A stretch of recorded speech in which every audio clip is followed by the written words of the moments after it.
Fala pessoal, vocês estão no canal Corte 51.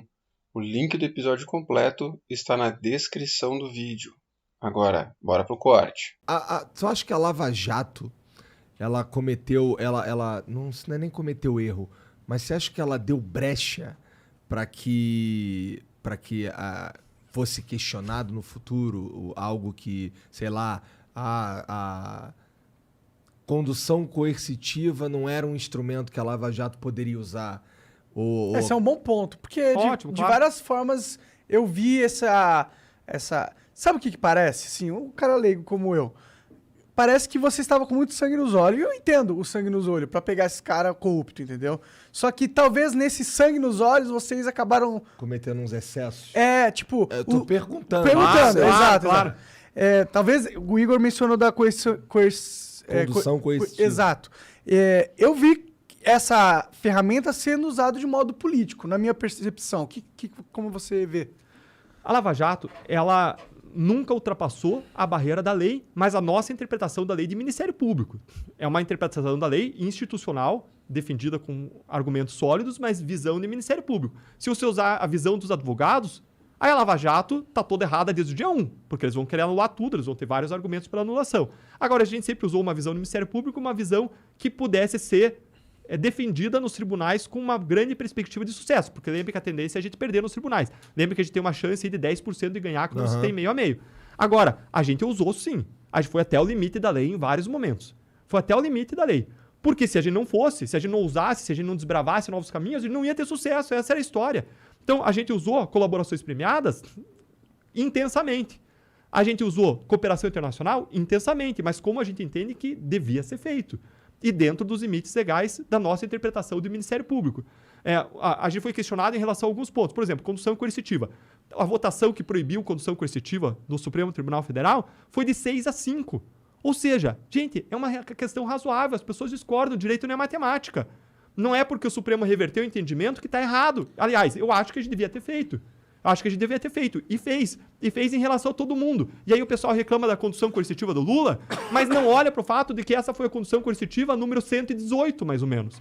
E os outros todos? A questão não é se a gente fez ou não fez em relação a ele. A questão é, a gente adotou para ele o procedimento padrão da Lava Jato para todos os demais? E a resposta é sim. A gente foi coerente com o nosso modo de atuação, a gente se fundamentou em fatos e provas e na lei? E a resposta é sim.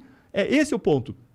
A gente tem que ser coerente e a gente tem que ter uma visão admissível, defensível dentro da lei. Uma visão do Ministério Público, não uma visão de defesa, né? Sim, Entendi. faz sentido. Desculpa. Não, vai. Não, mas como que você atribui... Porque o Moro foi julgado suspeito no julgamento da Lava Jato, né? E muito disso é atribuído às mensagens que foram vazadas no Vaza Jato, famoso Vaza Jato. O argumento que dão pra mim sobre o porquê o Moro estava errado é porque um juiz, ele não pode ter uma relação de coleguismo, tipo, de querer de querer apontar pro promotor ou pro Ministério Público os melhores caminhos para prender alguém. Ele tem que ser imparcial, tá ligado? E pelas mensagens não demonstrou tal imparcialidade. Vamos falar das duas coisas, das mensagens e da suspeição. Porque a suspeição, os ministros falaram das mensagens, mas não foram usadas as mensagens, tá? Eles julgaram com base em outras razões. Então, em seguida, eu vou falar da suspeição, mas primeiro eu vou falar das mensagens. É importante vocês observarem que ninguém fala que as mensagens apontaram a inocência de alguém. Ninguém defende isso. Ninguém fala, as mensagens mostraram que fulano é inocente. Ninguém fala também que as mensagens foram usadas, mostram que existe uma deturpação, forja de provas. Ninguém fala isso. Essas mensagens têm origem criminosa, com criminosos, hackers, que podem ter deturpado elas de todo modo, que não são reconhecidas por nós, elas foram usadas para apontar supostos excessos. Mas para apontar supostos excessos, que se existissem, já teriam anulado várias investigações e processos. Porque tudo que a gente faz é registrado em investigações e processos, são atos formais. Então, se tivesse qualquer coisa errada, bastava a pessoa ir lá na investigação, ia ver a coisa errada, ia pedir a derrubada. Mas é prova ilícita, Deltan. Não importa, a prova ilícita pode ser usada sempre em favor do réu. Pode sempre ser usada em favor do réu. Então, se tivesse qualquer coisa errada, os advogados, e sabem quantos habeas corpus teve só na Lava Jato, até o final de 2019? 1.333. 1.333. Eles iriam lá e eles iam apontar os supostos erros. Sabem quantos casos foram anulados com base nessas mensagens? 0. Nenhum caso. Nenhum caso. Mas isso mais de 2 anos depois. O que existia? Existiam, sim, discussões sobre pode ou não pode condução coercitiva, e visões diferentes, porque direito admite argumentação. Mas essa questão do juiz coordenar junto com o Ministério Público para tentar prender alguém não é esquisito? Monark, qual é o limite, na nossa perspectiva, do Ministério Público? Qual é o limite? Lá, acho que todo mundo faz isso. Qual é o limite? Não sei. Vou te explicar. Qual que é o limite? O limite são conversas que buscam verdade e justiça. Esse limite a gente jamais pode ultrapassar. Claro. Agora, o juiz, num caso como a Lava Jato, ele atua não só no processo julgando, ele atua na investigação. E na investigação não atua advogado. Então, se eu quero ser um bom promotor, se eu quero ser um bom procurador, não basta eu peticionar, eu tenho que ir lá explicar o caso para o juiz. Eu tenho que buscar convencer o juiz. Uma coisa é quando você tem um caso lá na vara tramitando. Outra coisa, como na Lava Jato, quando você tem mais de 1000 procedimentos com o juiz. Quando você tem um caso, você vai lá e despacha pessoalmente. Quando você tem 1000 casos tramitando com o cara, você liga, você manda mensagem, você conversa com ele, você expõe os casos e você defende o teu lado, você defende a tua perspectiva, a tua visão. E o juiz, ele pode várias vezes decidir de ofício certas coisas. A nossa lei permite isso. Tem regras expressas do Código de Processo Penal que permitem que o juiz tome certas decisões de ofício. E ele pode decidir no lado A ou decidir no lado B. De ofício significa o quê? Desculpa, de ofício significa que ele pode, por iniciativa própria, tomar certas decisões, inclusive em matéria de investigação. Tá. Então, ele pode, de ofício, fazer isso. Ele pode, por iniciativa própria, fazer. Ainda que eu não peça, porque o juiz ali na fase de investigação, o compromisso dele são com os valores da justiça e são com a verdade. E aí você diz, mas isso não significa que teve um conluio, se o cara age para buscar a verdade ou age em favor de valores de justiça? Não. Basta ver que o juiz indeferiu centenas de pedidos nossos do Ministério Público. Basta ver que ele absolveu mais de 20% das pessoas que a gente acusou. Mais de 60 pessoas que a gente acusou foram absolvidas. De 45 sentenças, sabe quantas que a gente recorreu? 44. Que conluio que é esse?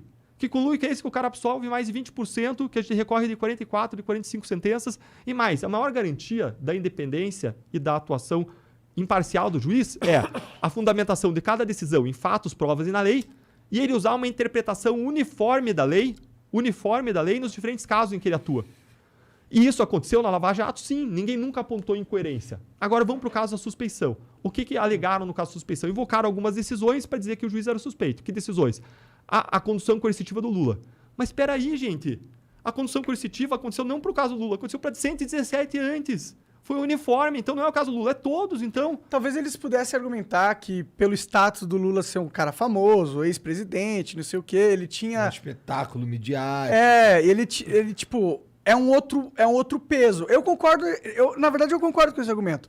Você tomar uma decisão de fazer um movimento coercitivo do Lula, ok que você fez tudo, mas com o Lula tem um peso político.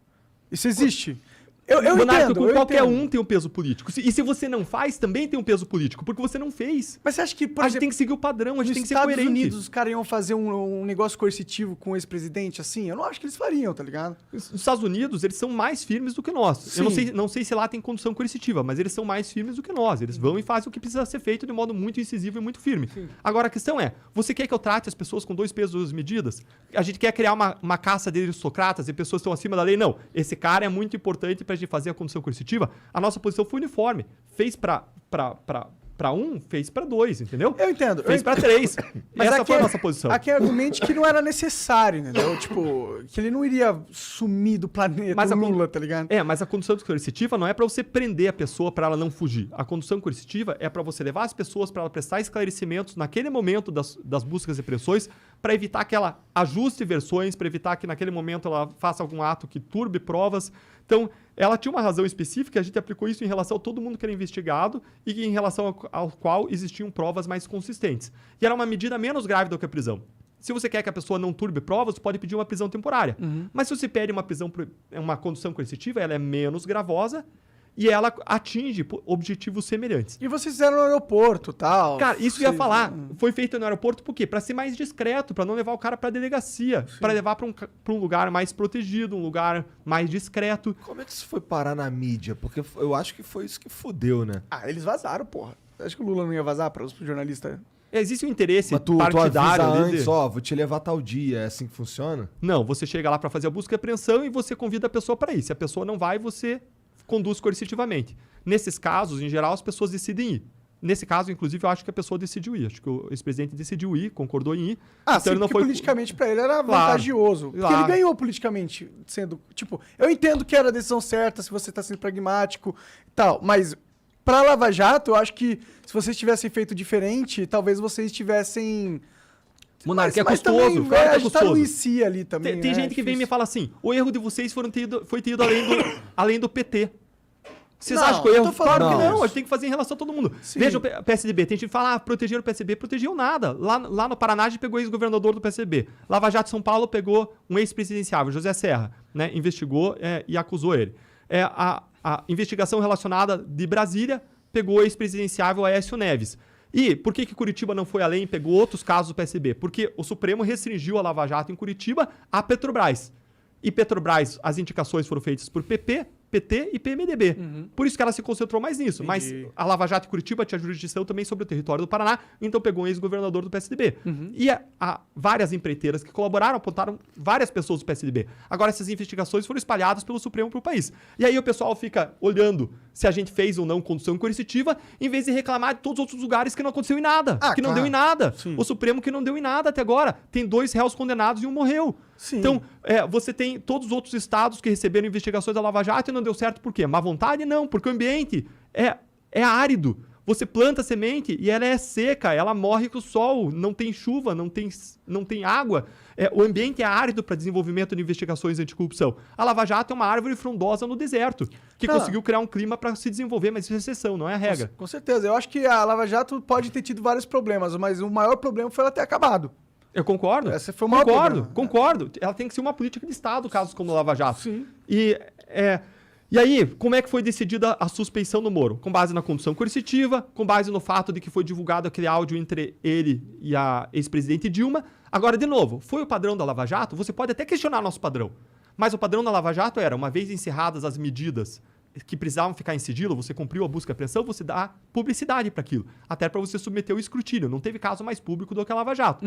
Veja agora, Gilmar Mendes suspendeu o caso envolvendo Arthur Lira, ação de improbidade. Está sob sigilo.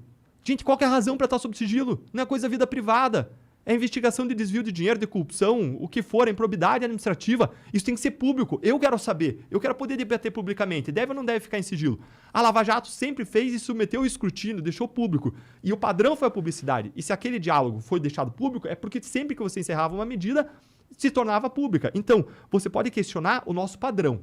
Mas você não pode dizer que a gente agiu de modo incoerente ou que a gente isolou alguém ou deu um tratamento diferenciado. Não, com certeza eu não digo isso. Eu só acho que, se eu pudesse ser crítico aqui, sem querer ser chato, mas é que, tipo, eu acho que vocês tomaram uma posição política que fudeu vocês, tá ligado? Por exemplo, aquela questão de soltar umas ligações da Dilma com o Lula e tal. Tipo, essas coisas... Parecia que vocês estavam querendo jogar junto com a mídia, de certa forma, entendeu? Para ganhar o público para vocês, porque se sentiam ameaçados, porque vocês estavam investigando pessoas importantes e muito poderosas, entendeu? Só que eu acho que para os seus inimigos, você deu munição para eles falarem e apontar, esse cara ele não tá sendo imparcial, ele tá fazendo um julgamento político, ele tá julgando antes de ter o julgamento, tá ligado? E quando essas decisões de vazar essa ligação, talvez um negócio... Vazar não, da publicidade. Da publicidade. Da publicidade, essas coisas, eu percebo que são movimentos políticos. E eu acho que pra quem já não era muito com a cara de vocês, entendeu? Ajuda eles a fomentar uma mentalidade contra. Monarca, acho que você está confundindo duas coisas. Uma coisa é o movimento ter motivação política e outra coisa é ele ter efeitos políticos. Tudo que a gente faz em relação ao político tem efeitos políticos, porque vai ser usado pelo adversário. E aí que tá, se você não faz, você também está tomando uma decisão que tem efeitos políticos. Então, quando a gente está diante da decisão de fazer ou não fazer, digamos que você tem uma busca e apreensão madura para você fazer em relação a um candidato antes das eleições. Se você faz, vai ter efeitos políticos. Mas, meu amigo, se você não faz, também vai ter efeitos políticos. Qual é a decisão certa? É fazer, é seguir o padrão, é ser coerente. A nossa decisão foi o quê? Vamos ser coerente e vamos agir como a gente age em relação a todo mundo. E aí ninguém vai nos cobrar por incoerência, ninguém vai dizer que a gente está beneficiando ou prejudicando, porque se você faz, de novo, você, entre aspas, prejudica, e se você não faz, entre aspas, você beneficia. Mas a questão é você aplicar a lei de modo igual a como você aplicou em relação a todo mundo. Então, você tem que distinguir efeitos políticos e motivação política.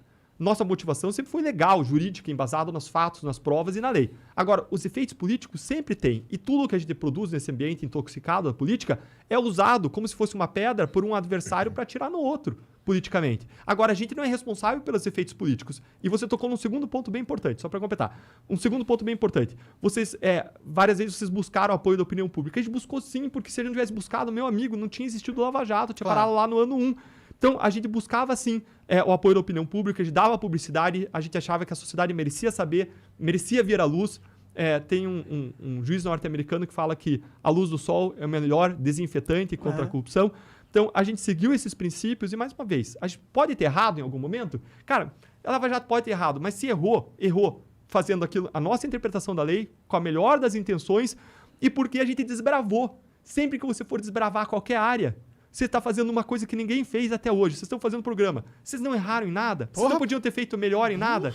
Cara, a gente podia ter feito melhor várias vezes. E certamente a gente errou várias vezes, não no sentido de ilegalidade, mas no sentido de fazer melhor, pior. Não com a intenção de errar, né? Exatamente porque ninguém fez antes de nós. Se eu tivesse visto alguém fazer, meu amigo, ia ter aprendido com o erro deles. Mas o que aconteceu é que a gente aprendeu com os nossos próprios erros. Então, é um aprendizado, é um caminho. A gente está desbravando e isso a gente está construindo um chão para outras pessoas, façam melhor do que nós. Mas hoje a gente não está vendo isso por quê? Porque o sistema está impedindo, o sistema tá reagindo. E aí, eles pegam essas discussões sobre condução coercitiva e falam excessos, que escândalo. Gente, escândalo não é isso. Escândalo é um não resultado. É não recuperar o dinheiro desviado. É todos os outros casos meus que acabaram em impunidade e de todos os colegas do Brasil acabarem em impunidade. Escândalo é o Supremo, de novo, não afastar os poderosos que praticaram corrupção da vida pública e permitir a sua perpetuação no poder e gerar esse ciclo da corrupção lá em cima em Brasília. Enquanto a gente não tiver um judiciário que funcione, um Supremo Tribunal Federal que funcione contra a corrupção no Brasil vai ser ainda sistêmica no meio político em Brasília.